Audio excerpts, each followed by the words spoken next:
He has to look like he can kiss. Look like he has kiss.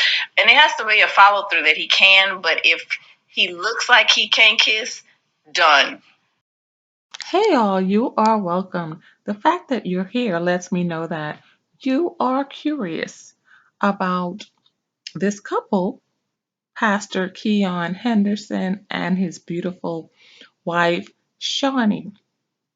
Shaunie is the ex wife of famous former NBA star Shaquille O'Neal. Shaunie has 5 children from her previous relationship.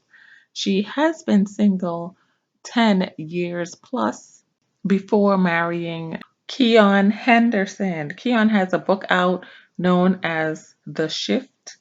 Pastor Henderson is the founder and senior pastor of one of the fastest growing churches in America, the Lighthouse Church of Houston. His ministry spans the globe, having ministered around the world to audience across the U.S., abroad in London and Africa, specifically Ghana, Nigeria, and South Africa, where his church has a ministry presence. Pastor Henderson started preaching about age 14. That was around 1995, and he is the father of 3 lovely daughters. Let's jump into what keeps this couple in harmony and soul connected. Stay tuned and take notes. In my experience, might not help everybody, right, but it will help somebody. So, it's just about sharing and sharing our thoughts. Your experience has helped me. Might I add, you look very radiant today. Do I? Am I glowing? You are glowing. Oh, thank you. I like to glow. But if I'm shining for you, that's all that matters. Shining. Everybody has been asking me, I don't know about you, but I sense, like, how did a pastor hook up with a media mogul? Heathen. No, nobody's ever said that. No, how did a pastor of a megachurch connect with a media mogul? Making me stutter. You say it. I do that sometimes. Make you stutter. You say it. How does a pastor find a heathen and marry her? Babe, How did you land a lady? We only have a limited amount of time, and nobody has time to be playing with you all day. But that's what some people say. Nobody ever said that. No, they do. I've never heard that. Read my comments. They're there sometimes. Those are bots. I mean, but it's said, they probably are. Who cares? But they say it. I think it's kind of funny. I do, because I'm not a heathen, but it's funny. I like to go in your circle of people and say, the heathen is here. And then, because nobody thinks I've ever stepped in a church before I met you. I knew you was in church before you met me, but you got to admit, I got you closer to the cross. Oh, yeah. You have saved my life. Yeah, pretty much. Wow. No, I didn't save your life, but I am very good. You are excellent for me. You really are. That's true. And you good for me. Thank you. You were not anything that I thought you would be. The conversation was nothing like I thought it was going to be. I did think that it was going to be a very wholesome, like, kind of, on Wednesday nights. So you didn't think we was going to have fun and stuff like that? At all. I just didn't think you would be fun. I didn't think that, like, your lifestyle really allowed you to be the kind of fun that I like. You know what I mean? Like, I want to go dance with my friends at the dime. Everybody don't know what the dime is, but at the little local spot that we go and have a good time, and I just thought that you would be like, oh no, that's No, actually, that's of the world. No, baby. I actually was looking for somebody who understood that my whole life wasn't lived in a sanctuary. Right. Like somebody who could let me access that part of me without feeling judged. Mm-hmm, right? Mm-hmm. And so meeting you helped me to actually be balanced. Yeah. And to be okay with balance. And found out that there are a lot of people in the world that are looking for balanced leaders. Agreed. Like, not for this person who's going to make me feel like, oh, if I watch Game of Thrones on TV, then I'm a sinner because I'm watching, Right. Because you be watching Game of Thrones a lot. Let's It's really not necessary for you to put my business in. You put it out there, not me. No, I didn't say I watched it. You told him I did. He'd be watching it. Wow. Okay. Well, thank you. Hopefully they give us a commercial check. So. Right. But you're right. I said to you that what I loved about your preaching was that you're relatable, and you spoke at a level of understanding and realness where I don't think that there's anybody else that I know that speaks like you. Well, I found out, you talk about this first lady thing, or, you do media, but, what people don't know is when I met you, and in that 6-hour conversation, I found out that you used to be your pastor's secretary. Mm-hmm.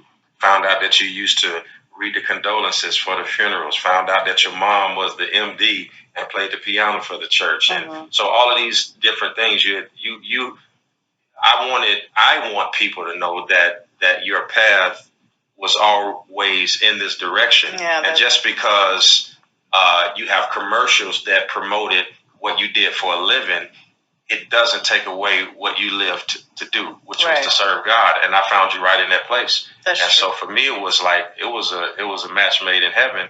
And to be quite frank, you always give me a lot of credit for you'll say, allowing you to be. Mm-hmm. But I don't think that you do anything different from when I met you. Like, the ideas that we do in church together, the stuff that we do, that's the stuff that we were talking about in our early dating years. Days, I should say.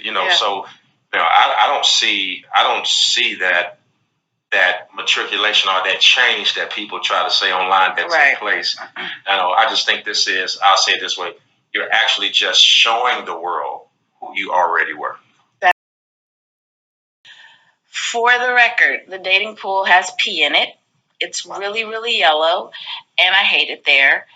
And at that time, you technically were in the dating pool. So I didn't have great expectations at all. And I grew up in church, and I know how some pastors can be. I'm just keep it 100. But you're not like that. You know what I'm saying, I don't like your attitude. You don't like my honesty. I don't like your attitude. It's very aggressive. You're being very aggressive. You were not like I thought you would be at all. Very judgmental. No. So when we first started talking, we had these non-negotiables. Like stuff that we just wouldn't do. What was your non-negotiables? Cheating. Still is. Watch it now. I know it. Okay. It goes both ways. Okay. Lose your life. What else were you saying? Honestly, I think, and correct me if I'm wrong, but I think that was a deal breaker for me at coming into a relationship. I was like, if you cheat on me, I'm out. So let me ask you a question. For anybody who's watching, would you recommend that people go into relationships already talking about what'll get them out? Absolutely not. Because what that does is make you anticipate. Yeah. And it makes you start looking for something. Yeah. And now your trust is disintegrating at the thought of a trauma that you brought into the relationship. Absolutely. I just I felt like trust was my trigger. Trust was my issue in a relationship. So I came in all guarded, like I will not tolerate that ever again. So it was my mistake of coming in with like, listen, you do this and I'm out, and that's a done deal. But I found it to be the one thing that it doesn't even cross my mind. Like, you have never given me a reason to look twice or to doubt you in any way, to where it doesn't even come up in my mind at all. So, well, you know what? I heard you loud and clear. So we both can admit we've done this before. Like, we've been down this marriage path before. Mm-hmm. Not something that either one of us is super proud of, and it ain't no badge we wearing around like, I've been divorced and all that kind of stuff, because that stuff hurt. Yeah. It's costly. It's painful. But I heard you very loud and clear when we met about what your non-negotiables were. And I didn't judge the non-negotiables, but I was afraid. Mm-hmm. I was afraid because, it makes you feel like, oh man, can you hold up these standards? And not the infidelity part, but just all of the other things about, how tender your heart was, and how you view trust and loyalty. Yeah, like what's my definition of trust? Yeah, and love. Yeah, because we didn't have the same definition of love when we first came together. And then here I tell you, that one of the things that I bring into the relationship is a pursuit for justice, right? Where I like things to be equal, and your view was, well, everything isn't going to be equal. So if a relationship, in my opinion, is going to work, then I think that in the beginning, and you can speak for the ladies or how you feel, and just to let y'all know, this is unscripted. Like, we don't have no teleprompter in the room. We're not reading nothing. We just talking to you out of our heart. I think that the most important thing for people in a relationship is to understand that they are as broken as the person they wish was fixed. Right. And like, when you come with somebody and be like, look, instead of saying, bracing yourself for the hurt, the perspective is bracing myself for the help. Yeah. Like, I'm here to support your fractures. Right. I'm here to support your brokenness, and making sure that at all costs, as long as I can help it, make you not feel sorry that you shared that brokenness with me. Right. That's important, because that could break trust as well. Right? Yeah. Like throwing stuff back in your face that you've shared. Yeah, that's not okay. And I talk to like my single girlfriends now, like, he got to have this, and he can't have that. Like, girl, you just eliminated half the world. Like, okay, so he might not. Do women shoot themselves in the foot by having a long list? Absolutely. Like, And what's some of the stuff that women be saying that they want men to have, and they shouldn't even be trying to? I'm not going to say your name, but you know who you are. Wow. She says he has to have nice teeth, can't be hairy. Like, she don't want a lot of hair on the legs, arms. She don't want to have to like see it where she feel like she can comb it. You know what I mean? Them hairy kind of guys. Just now you said that, I know exactly who that is, because only that person could say something that hilarious. What else? He has to look like he can kiss. Look like he has to, and it has to be a follow through that he can. But if he looks like he can't kiss, done. He got some other things on the list, but I'm like, you can't do that. Like, it's just impossible, because what if a nice hairy man comes along and he treats you wonderfully, but he's extremely hairy? Wax him. It's options. She was like, oh, imagine like sitting next to him and holding his hand. Like, I remember one time I seen you run and I bust out laughing. What do you mean? Because most of the time you just be chilling. Like, but when you get a sudden urge to bust a move and do athletic things, is always funny to me. Why? I do them so well. Show the people your phone. I don't want to share that. It's that. That it ain't smooth. And you be like, I am very athletic. Ricky, she's athletic, Ricky. Ricky, our producer, y'all. So if you hear me talk to Ricky, wow. Ask my mama. Of course she's going to say yes, dear. And I'm a stellar pianist. My wife is asking about food while she's eating. So it's like, I wonder what we're going to have for lunch. Ma'am, we're absolutely eating breakfast now. She's asking me about lunch, dinner, and what she's going to eat in the morning, which I find very offensive and frustrating. I cannot have a conversation about what I want to eat later when I'm not hungry. I don't see anything wrong with that. I like to plan ahead. And I like to be excited about what I'm going to eat later on. I just like to be excited about it. Like, when I go to bed, I would like to know, first of all, you can wake up and stop acting like you're bored. I want to know what I'm going to eat tomorrow. And I don't. And you don't. So then he gets frustrated, and then I'm annoyed that he's annoyed because it's important to me. But you keep asking me, what do you want to eat? Because you, sir, only eat two things, and it's boring. You don't have to eat what I eat. But you want me to. You want to eat the same thing. You to eat from the same place you eat from. They have options. I don't want to do all of this, going all of these places. Well, it's not my fault you can't eat everything. I'm allergic to seafood. Right. So that limits. You eat crab everything. You drink crab water. You eat lobster juice and lobster fries and steak. Well, not if it's a lot of crust, only if it's like. That's it. You only eat beef or chicken. Not true. Okay, lamb. That's it. What else can I eat? And then you're picky about that. So you want fried chicken?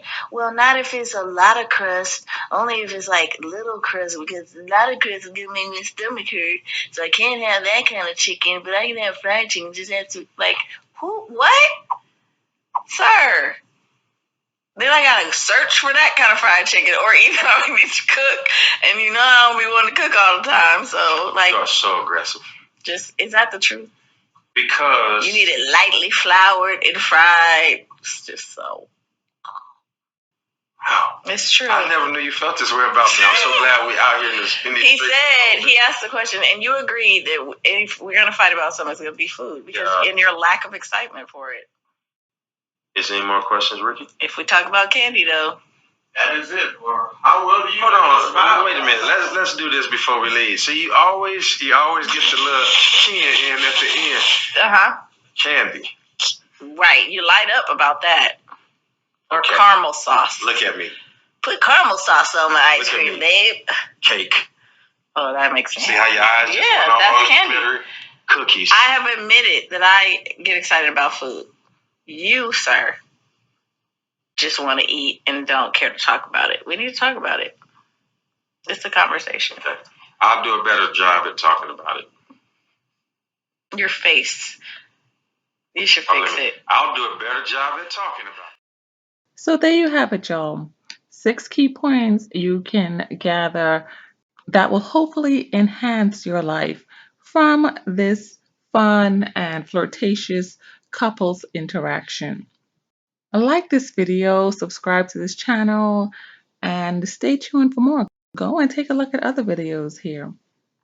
But until the next time, take care of yourselves. Bye.